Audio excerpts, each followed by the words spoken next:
What's going on, y'all? It's your boy Des, and the wedding is over. Everything went good. The food was bussin'. My back may have grew a little bit, but that's alright. That's okay. But I tell you what though, this video is gonna be a banger. So let's hop into it. There is a clear distinction between menaces and demons. And in today's video, we're going to be going over some of the most demonic anime characters we have ever seen. For example, if you were to type in what is the definition of a menace, you would get something like this. But if you were to type in what is the definition of a demon, why does Kenpachi Zaraki pop up next to it? This is the same man that once said, if violence isn't solving your problems, then you aren't using enough violence. If that isn't demonic in itself, then I don't know what is. And since we're already talking about Kenpachi, let's just make this deranged individual our first contestant then. And to really get a good gauge of how demonic this man can be, we're going to be taking a look at the Grimmy fight. Because he was basically dropping meat off on him the whole fight. And Grimmy, for the ones who don't know, is basically the self-appointed strongest Stern Ritter. And whatever he imagines comes true. So when fighting Kenpachi for the first time, all he had to do was make his body stronger than steel, and he couldn't be cut. So what did Kenpachi do? Steel cut his bitch ass down. And then basically told him, yeah, you're gonna have to do better than that, little nigga. It ain't nothing my sword can't cut through. Steel, imaginations, and even your Justin Bieber looking ass. Then Kenpachi lunges at Grimmy like one of those annoying as fuck Wolverine mains off Marvel Rivals. Then Grimmy tries to throw some circular barrier, but that wasn't enough to keep away the BBC demon. He cut right through it and sliced his shit. And then peep the look on his face. This isn't joy or happiness, no. This is pure pleasure for this man. That is no other emotion but pure pleasure. So with Grimmy putting on his big boy pants, it's time to get serious. He imagines a meteor that will make Madara's balls look like grapes. And mind you, this meteor is big enough to destroy the entire Sabertay, and with no sugar in his veins, no hesitation in his heart, he jumps up and slices that bitch in two. So with Grimmy at a loss for words at this point and not really knowing what to do next, he just imagines Kenpachi in outer space. Oh, for goodness sake, help! But if you thought the cold, icy vacuum of outer space was enough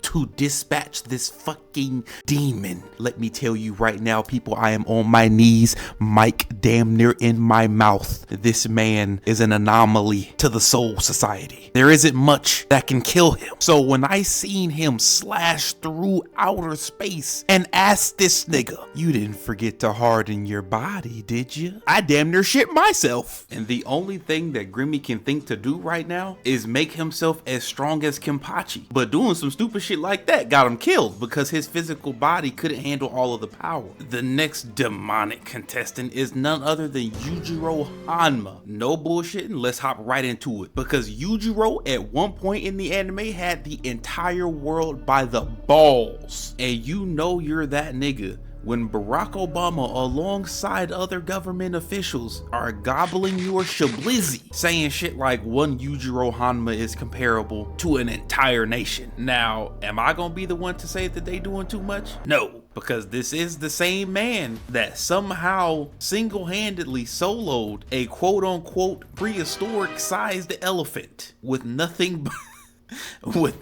but his bare hands. This feat alone is demonic enough for him to belong on this list. But the fact that Mr. Clean over here said that he wanted to get the army involved but still couldn't take down this elephant should let you know that he is really that nigga. For our next demonic demonstration, we'll be looking at the time Yujiro played rock, paper, scissors. Now I'm already knowing what y'all saying, Des. How in the hell is rock, paper, scissors demonic? Y'all must have forgot who's on this screen right now. Because as soon as Baki threw out a rock to Yujiro's scissors, in a normal world, that would have been game. He would have been out of there. But no, Yujiro just had to go and damn near break his hand. Talking about some, this is a lesson to you. Just know that there are some scissors in this world that can cut through rock. Like, nigga, what are you even talking about? Oh, but that's not it. Let's move on to demonstration number 3, the Vietnam War. And mind you, during this time, Yujiro is 16 years old doing guerrilla warfare. Why the fuck isn't this little nigga in school somewhere? But Yujiro's time in Vietnam was a crazy run. He was running up on people and snatching their M16s straight out of their hands and bending them into U-shapes. Like, bro, you have a clear shot. Take it. Then Yujiro ran into this blonde-headed girl that was talking spicy to him. Like, yeah, you trying to go find somewhere quiet so I can put this pootie tang on your boy? And of course, Yujiro was like, no, and walked away. But as soon as Blondie turned around, Yujiro was right behind her with his fingers in her mouth, knuckle deep, about to rip her face off of her head. But I guess he liked her too much to mutilate her, so he ended up just giving her the Chris Brown treatment. But when it comes to Yujiro, this is kind of normal. But what he did to this next guy, he should be placed in the deepest pit of hell for, because he got assigned to go kill some general, which he did, but to infiltrate the enemy's stronghold, he needed a disguise. So what was his disguise, you might ask? The general's face.